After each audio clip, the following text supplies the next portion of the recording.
Hello friends, welcome in this class इंसानस pro biology. तो जैसा कि हम लोग इम्यूनोलॉजी की पूरी पूरी सीरीज चला रहे हैं, बट हाँ एज अ पॉइंटर चला रहे हैं। बट डेफिनेटली मैं एज अ पॉइंटर आपको नहीं बता रहा हूँ, आपको बहुत चीज़ें मैं डीप में बता रहा हूँ। तो अगर अभी तक आपने चैनल को सब्सक्राइब नहीं किया है तो कर लीजिए। बाकी आई बटन पे क्लिक करके बाकी इम्यूनोलॉजी की अदर वीडियो देख सकते हो। आई बटन पे प्ले लिस्ट की पूरा प्ले लिस्ट का लिंक पड़ा हुआ है, या आप वीडियो के लास्ट में जाके भी आप देख सकते हो। तो अभी तक हम लोगों ने प्रोलिफरेशन ऑफ सेल्स तक देख लिया था। अब हम लोग ये देखने वाले हैं कि एंटीजन को कौन सा सेल रिकॉग्नाइज करता है। क्वेश्चन क्या है आपके पास? क्वेश्चन आपके पास है कि how antigen are recognised by the cell. तो जो रिकॉग्नाइज करता है एंटीजन, वो आपका लिम्फोइड सेल्स होता है। यहाँ पे आपसे क्या देखा गया है, देखिए, antigen recognise lymphoid cells. Antigen को कौन सा सेल रिकॉग्नाइज करता है वो आपको इसमें देखना है, इस वाले वीडियो में। तो लिम्फोइड सेल्स दो ही हैं, एक है बी सेल्स, एक है आपका टी सेल्स। तो हम यहाँ पे देखेंगे कि बी और टी सेल्स कैसे रिकॉग्नाइज करते हैं। ठीक है, अब मान लो आपके पास बी सेल्स हैं। बी सेल्स जो है सरफेस एंटीबॉडीज एक्सप्रेस करते हैं, मतलब इनके सरफेस पे एंटीबॉडी होता है और यह एंटीबॉडी रिकॉग्नाइज द एंटीजन। क्या है आपका? B lymphocyte express the surface antibodies that recognise the antigen. ठीक है, बी सेल एंटीजन जो है वो प्रेजेंटिंग सेल्स भी होती है। ध्यान रखिएगा, बी सेल जो है एंटीजन प्रेजेंटिंग सेल भी होती है। और बी लिम्फोसाइट जो है वो आपका एंटीबॉडी प्रोड्यूस करती है, मतलब लास्ट में जो बी सेल है वो activated B cell plasma cell में कन्वर्ट हो जाती है। प्लाज्मा सेल एंटीबॉडी रिलीज करती है, that antibody recognise the antigen then kill the antigen. Okay, अब समझने की बात है। क्या समझने की बात है? यह जो है ह्यूमोरल इम्यूनिटी कहलाती है। दूसरा part of the cell is called the T lymphocyte या T cell, that is a cell mediated immune response, and the T cell express the T cell receptors। T cell receptor को short में हम TCR कहते हैं, that recognise antigenic peptides. Antigenic peptides का मतलब क्या है कि ये पूरे एंटीजन को रिकॉग्नाइज नहीं करते हैं, but some part of the antigen. Antigen mainly protein के बने होते हैं, दैट इज रीजन कि the peptide which have a antigenic nature means the peptide which have a capacity to activate the immune system, that is called a antigenic peptide, and that antigenic peptide are recognized by the T cell receptor which is present on the T lymphocyte, but also that antigenic peptides are not recognized freely. That antigenic peptides was associated with a other type of the molecule. That molecule is called MHC, major histocompatibility complex, and the major histocompatibility complex display the antigenic peptides या express the antigen in front of the T cell, and the T cell receptor recognize that antibody antigenic peptides, and this T cell activate the other cascade of the cells, and that cells produce, that cell activate the helper मतलब molecule, effector molecule to kill the antigens। Okay, ध्यान रखिएगा, MSC molecule antigen को present करती है, antigenic peptides को present करती है किसके पास? टी सेल के पास। टी सेल उस एंटीजन को देख के अपने आप को प्रोलिफरेट करके अलग अलग टाइप का सेल बनाता है, जैसे helper T cell, toxic cytotoxic T cell. फिर ये टी सेल जो है, हेल्पर टी सेल, बाकी सेल्स को एक्टिव कर देता है और वो बाकी सेल्स जाके क्या करते हैं, इस एंटीजन पे अटैक करके इस एंटीजन को किल कर देते हैं। अब मेजर हिस्टोकॉम्पेबिलिटी कॉम्प्लेक्स दो तरीके की होती है, टाइप 1, टाइप 2। दैट इज कि कौन सा एमएससी मॉलिक्यूल एंटीजन को लेके आ रहा है, उस हिसाब से टी सेल्स उस पे क्या करती है, एक्टिव होती है।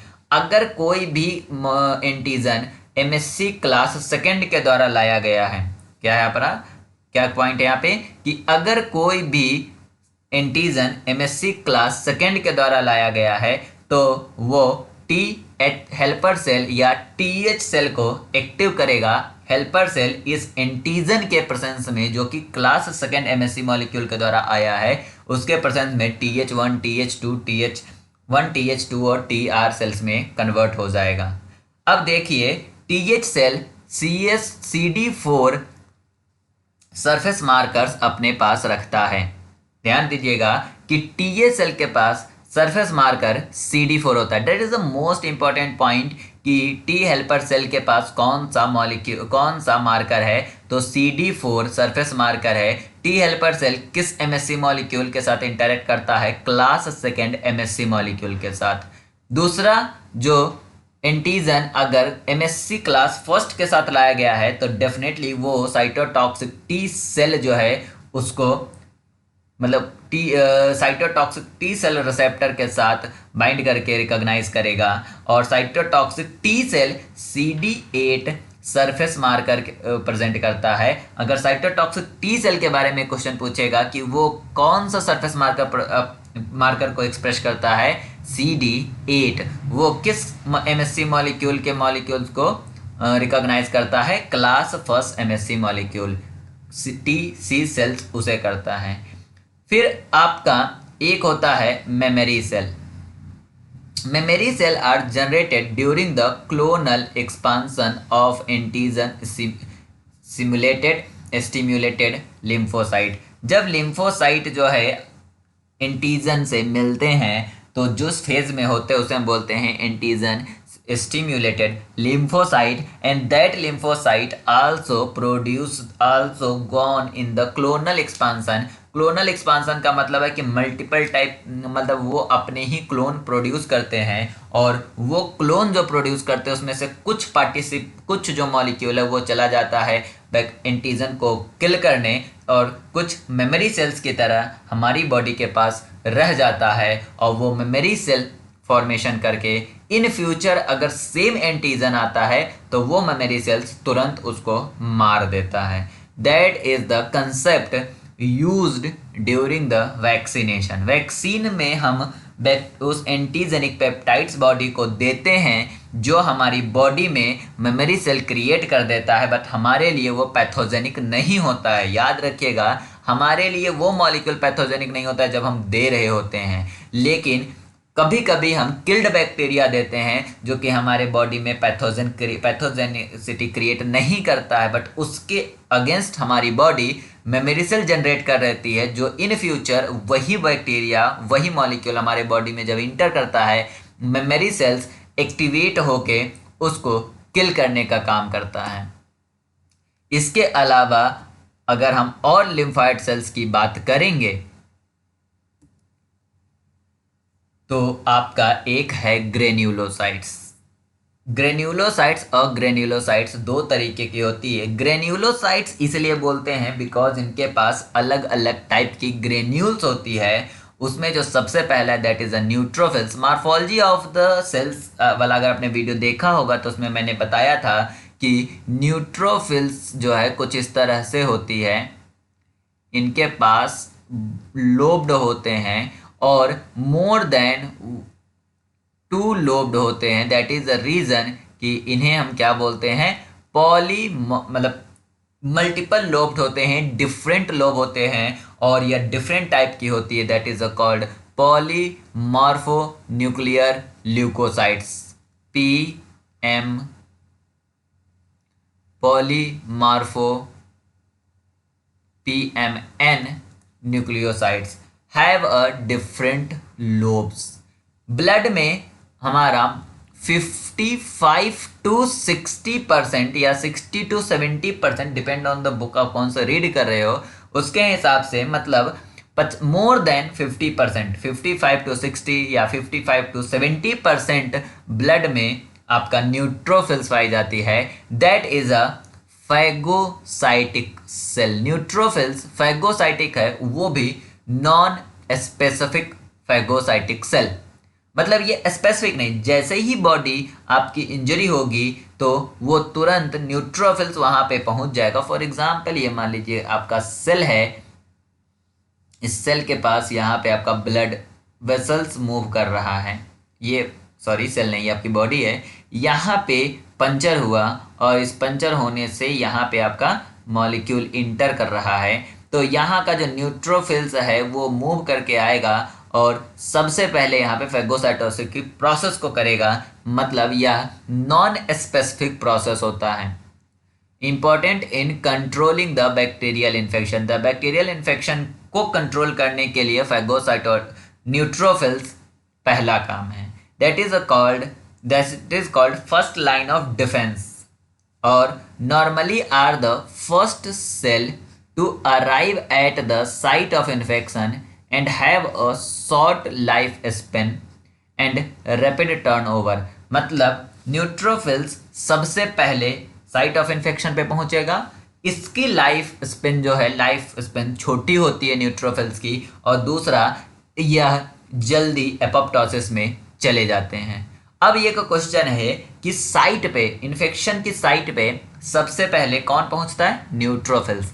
तो जो ये न्यूट्रोफिल्स इन्फेक्शन के साइट पे पहुंच रहा है, दैट प्रोसेस इज कॉल्ड डायापेडेसिस। यह भी क्वेश्चन बहुत बार पूछा गया है, डायापेडेसिस। प्रेजेंट टाइम में CSIR कुछ इस तरह के भी क्वेश्चन पूछने लगे हैं कि व्हाट इज द करेक्ट और what is the incorrect questions, कि न्यूट्रोफिल्स की लाइफ स्पेन कितनी होगी, 200 से 300, या RBC की लाइफ स्पेन कितनी है, प्लेटलेट की लाइफ स्पेन कितनी है, इस तरह के क्वेश्चन वो फाइंड द क्या कहते हैं उसे, पेयर्स, करेक्ट पेयर्स में कभी कभी पूछ रहे थे। इस सब भी बात को आप याद रखिएगा कि न्यूट्रोफिल्स की लाइफ स्पेन जो है वो छोटी होती है, शॉर्ट लाइफ स्पेन होती है। जिस भी प्रोसेस के द्वारा न्यूट्रोफिल्स इन्फेक्शन के साइट पे पहुंचता है, that process, that movement is called डायापेडेसिस, the migration of the neutrophils toward the infection. अब यहाँ पे देखिए, इन्फेक्शन क्योंकि यह क्या है, आपका फैगोसाइटिक सेल है, तो कभी कभी क्या करते हैं हम, फैगोसाइटोसिस को इंक्रीज करते हैं, और इंक्रीज करते हैं कुछ मॉलिक्यूल से, उस बैक्टीरिया या उस मॉलिक्यूल जिसको फैगोसाइटोसिस कराना होता है, उस मॉलिक्यूल को हम लेप लगा देते हैं। फॉर एग्जांपल मान लो यह बैक्टीरिया था, बट इस बैक्टीरिया को प्रॉब्लम हो रही है फैगोसाइटोसिस होने में, तो इसके ऊपर हमने कुछ मॉलिक्यूल का लेप लगा दिया, कुछ प्रोटीन का लेप लगा दिया। That protein is may be the complement protein और IgG और प्रोटीन, मतलब ये जो कोई प्रोटीन है, इस प्रोटीन से हो क्या रहा, इस प्रोटीन से हम कोट कर देते हैं, तो ये फैगोसाइटोसिस इंडक्शन हो रहा। ये जो प्रोटीन है, इस प्रोटीन को हम ऑप्सोनिन कहते हैं, और इस तरह से ऑप्सोनिन कहते हैं, और इस तरह से कोटिंग करने को हम ऑप्सोनाइजेशन कहते हैं। और ऑप्सोनाइजेशन करने से फ़ायदा क्या होता है? ऑप्सोनाइजेशन करने से फैगोसाइटोसिस इंडक्शन होता है। तो फैगोसाइटोसिस को तेज करना है तो हमें क्या करना होगा? ऑप्सोनाइजेशन करना होगा। ऑप्सोनाइजेशन करना है तो क्या करना होगा? हमें एक प्रोटीन जो कि कॉम्प्लीमेंट डिराइव्ड प्रोटीन होती है, उससे हमें उस पूरे बैक्टीरिया को क्या करना होगा? उस पूरे बैक्टीरिया को कवर करना होगा, और पूरे बैक्टीरिया को कवर कर सकते हैं, और उसी के साथ हम IgG रिसेप्टर्स भी, मतलब IgG मॉलिक्यूल भी हम इसमें बाइंड कर सकते हैं। मान लो कि ये IgG मॉलिक्यूल जो है, ये एंटीबॉडी जो है, वो जाके बैक्टीरिया से बाइंड हो रही है। इस तरह के कोटिंग को हम ऑप्सोनाइजेशन करते हैं। तो अब यहाँ से ध्यान दो कि इसमें जो हमने मॉलिक्यूल किया, ये जो आपका मॉलिक्यूल है, इसको हमें फैगोसाइटोसिस में भेजना है, या for example that is a bacteria. अब इस बैक्टीरिया पे अगर ध्यान से देखोगे तो ऑप्सनिन है, जो कि आपका कॉम्प्लीमेंट डेराइव्ड प्रोटीन होती है, कॉम्प्लीमेंट प्रोटीन है। और अगर आपने कॉम्प्लीमेंट वाला वीडियो मेरा देखा होगा, नहीं देखा तो आप जाके देख सकते हो, वहाँ पे मैंने बता रखा है कि C3b और C4b इन दोनों के, ये दोनों या ऑप्सनिन की तरह बिहेव करते हैं। तो इस मॉलिक्यूल पे, इस बैक्टीरिया पे जितने भी मॉलिक्यूल है उसके अगेंस्ट में रिसेप्टर होगा, किसके पास? न्यूट्रोफिल्स के पास। तो सबसे पहला C3b के अगेंस्ट रिसेप्टर होगा, और C3b के अगेंस्ट जो रिसेप्टर है उसे हम बोलते हैं CR1। C4b के अगेंस्ट जो रिसेप्टर है उसे हम बोलते हैं CR2। और IgG मॉलिक्यूल यहाँ पे यूज हो रहा है, इसलिए IgG रिसेप्टर किसके पास होगा? न्यूट्रोफिल्स के पास होगा। और ये तीनों रिसेप्टर्स जो हैं वो कहाँ पे होंगे? न्यूट्रोफिल्स के पास होंगे। और इन तीनों रिसेप्टर से ये तीनों मॉलिक्यूल मतलब C3b, C4b और IgG बाइंड होगा, और बाइंड होके न्यूट्रोफिल्स जो है वो क्या करेगा? इसे फैगोसाइटोसिस कर लेगा, इसको खा जाएगा। एक वीडियो में मॉर्निंग डोज में मैंने फैगोसाइटोसिस, इंडोसाइटोसिस, एक्सोसाइटोसिस, ट्रांससाइटोसिस तीनों बता रखा है, तो वहां से जाके आप इन तीनों पॉइंट्स को समझ सकते हो। दूसरा जो आपका सेल्स हैं ग्रेन्युलोसाइट्स। ओके, हाँ, एक चीज मैं आपको यहाँ पे बता दूं कि न्यूट्रोफिल्स जो है इनके पास जो ग्रेन्यूल्स होते हैं वो न्यूट्रल इन नेचर होते हैं, ठीक है। अब दूसरा हम बात करेंगे बेसोफिल्स की। बेसोफिल्स और मास्ट सेल की बात करेंगे। यह जो है नॉन फैगोसाइटोटिक ग्रेन्युलोसाइट्स हैं, मतलब यह फैगोसाइटोटिक नहीं होते हैं। याद रखिएगा, बेसोफिल्स फैगोसाइटोसिस नहीं करता है। possess the cell surface receptor for IgE। IgE का रिसेप्टर आपका किसके पास होता है? बेसोफिल के पास होता है। यह एलर्जिक रिएक्शन में मीडिएट करता है, या एंटी पैरासाइटिक रिसेप्टर्स को मीडिएट करता है। और ये मीडिएट कैसे करता है? देखो, मान लो कि कोई यह पैरासाइट्स है, ठीक है, ये आपका कोई पैरासाइट्स है। इस पैरासाइट्स पे जैसे ये पैरासाइट हमारी बॉडी में आया, यहाँ पे यह IgE जो है वो जाके मॉलिक्यूल बाइंड कर गया, दैट इज एंटीबॉडी। ये मॉलिक्यूल IgE जो मॉलिक्यूल है, ये मॉलिक्यूल इस पे जाके बाइंड कर गया। अब इस यहाँ पे जो बाइंड करा तो इसका रिसेप्टर आपके पास किसके पास है? बेसोफिल्स के पास है। इसका रिसेप्टर किसके पास है? बेसोफिल्स के पास है। तो यहाँ पे आपका इस पर्टिकुलर IgE के लिए रिसेप्टर है। ये जैसे ही रिसेप्टर इस बेसोफिल से बाइंड करेगा, यह आपका हिस्टामिन रिलीज कर देगा। यह हिस्टामिन रिलीज कर देगा या अदर मीडिएटर्स को रिलीज कर देगा। अदर जो है उसको अदर मीडिएटर्स जो कि उसको किल करने के लिए यूज होगा, उसको यह रिलीज कर देगा, और रिलीज होके ये डेथ कर जाएगा। दूसरा, जो इसमें हिस्टामिन की जो बात हो रही है और इसके पास जो ये मॉलिक्यूल्स यहाँ पे आपको हम गोल गोल दिखा रहे हैं, यह मॉलिक्यूल बेसिक डाई को अपने पास रख लेता है। बेसिक डाई से यह स्टेन होता है, मतलब मॉलिक्यूल जो कि अंदर है किसके, इस मतलब अगर हम इसको जूम आउट करें, इसके अंदर जो प्रोटीन है, यह प्रोटीन आपका एसिडिक इन नेचर होता है। मतलब बेसोफिल के पास जो प्रोटीन है वो एसिडिक प्रोटीन होता है, बट जो डाई है वो बेसिक डाई होता है, क्योंकि एसिडिक प्रोटीन को ही बेसिक डाई कलर देता है। और बेसिक डाई आपका हिमेटॉक्सिलिन होता है। हिमेटॉक्सिलिन से यह स्टेन हो जाता है। HE स्टेनिंग आपने नाम सुना होगा, HE स्टेनिंग, हेमेटॉक्सिल इयोसिन स्टेनिंग। तो बेसोफिल के पास एसिडिक प्रोटीन है जिसे हम बेसोफिलिक ग्रेन्यूल्स बोलते हैं। क्यों? क्योंकि बेसिक डाई कोई अपने ले रहा है। थोड़ा यहाँ पे कंफ्यूजिंग टर्म है कि ये जो ग्रेन्यूल्स है इसे हम बेसोफिलिक ग्रेन्यूल्स बोलते हैं, that is because that granules acquire the basic dye that is called a basic basophilic granules, but the nature of protein is called a acidic protein जो कि इस ग्रेन्यूल्स के अंदर है।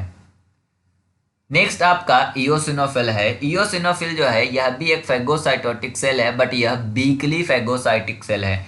ये नॉन फैगोसाइटोटिक है बट यह वीकली फैगोसाइटिक सेल है। इनका भी रोल जो है वो एलर्जी रिएक्शन में होता है या पैरासाइट के डिस्ट्रक्शन में होता है।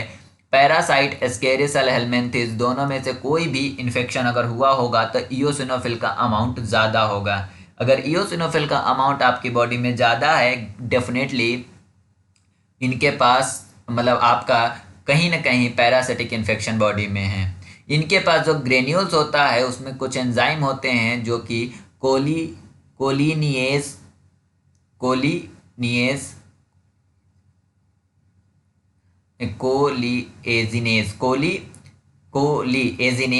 और इलास्टेज, ये दो एंजाइम पाए जाते हैं। मे बी 2 नंबर में पूछ लिया जाए कि इयोसिनोफिल के ग्रेन्यूल्स के में कौन सी एंजाइम होती है, तो ये 2 एंजाइम है, कोलिएजिनेज और इलास्टेज। दूसरा इंटरल्यूकिन जो है ये इयोसिनोफिल किस इंटरल्यूकिन से स्टिम्युलेट होता है, तो इंटरल्यूकिन 5 जो है वो स्टिम्युलेट करता है इयोसिनोफिल के सिंथेसिस को। तो अगर आपका बॉडी में इंटरल्यूकिन 5 ज़्यादा है, डेफिनेटली वो इयोसिनोफिल्स को सिंथेसिस को तेज कर रहा होगा, और इयोसिनोफिल के सिंथेसिस को तेज कर रहा है मतलब हेलमिंथिस इन्फेक्शन पैरासिटिक इन्फेक्शन है। तो याद रखिएगा कि इयोसिनोफिल का अमाउंट बढ़ेगा मतलब इंटरल्यूकिन का भी अमाउंट बढ़ेगा, और इंटरल्यूकिन 5 को अगर हमें पता लगाना है तो हम क्या कर सकते हैं, एंजाइम लिंक सॉर्बेट से एलाइजा कर सकते हैं। इयोसिनोफिल के पास कौन सा रिसेप्टर होता है, तो FC गामा रिसेप्टर होता है। इयोसिनोफिल के पास FC गामा रिसेप्टर होता है। इनके पास बेसिक प्रोटीन होती है जो कि एसिडिक डाई रखता है। दैट इज द रीजन इनके ग्रेन्यूल्स को हम एसिडोफिलिक ग्रेन्यूल बोलते हैं, क्योंकि वो एसिड डाई को अपने पास ले लेता है। और एसिडिक डाई इयोसिन होती है। तो अगर हमें ब्लड सेल्स की स्टडी करनी होती है तो हम क्या करते हैं, HE स्टेन यूज करते हैं, जिसमें हीमोटॉक्सिलिन और बेसिक डाई हीमोटॉक्सिलिन और एसिडिक डाई इयोसिन होती है, जो कि इयोसिन को भी क्या कहते हैं, उसे इयोसिन को स्टेन करती है, बेसिक डाई बेसोफिल्स को स्टेन करती है, और न्यूट्रल जो होती है वो न्यूट्रोफिल्स को स्टेन करती है। तो thank you for watching this video friend. कोई भी बच्चा जो इम्यूनोलॉजी की तैयारी कर रहा है, इम्यूनोलॉजी का एग्ज़ाम देने वाला है, वो कहीं भी देने वाला है, उसे आप इसे शेयर कर सकते हो। PDF आपको टेलीग्राम पे मिलेगा, टेलीग्राम का लिंक आपको डिस्क्रिप्शन में मिलेगा। डेफिनेटली अभी तक मैंने कुछ PDF अपलोड नहीं करे हैं, तो जितनी जल्दी आप हो सके आप वहाँ जा सकते हो। और बट अगर आपको बहुत ही जल्दी PDF चाहिए तो आप टेलीग्राम पे कमेंट भी कर सकते हो। कभी कभी मैं बिजी होने के कारण मैं भूल जाता हूँ, बट हर एक PDF को मैं उस पर प्रोवाइड करता हूँ। Thank you for watching this video. Bye bye.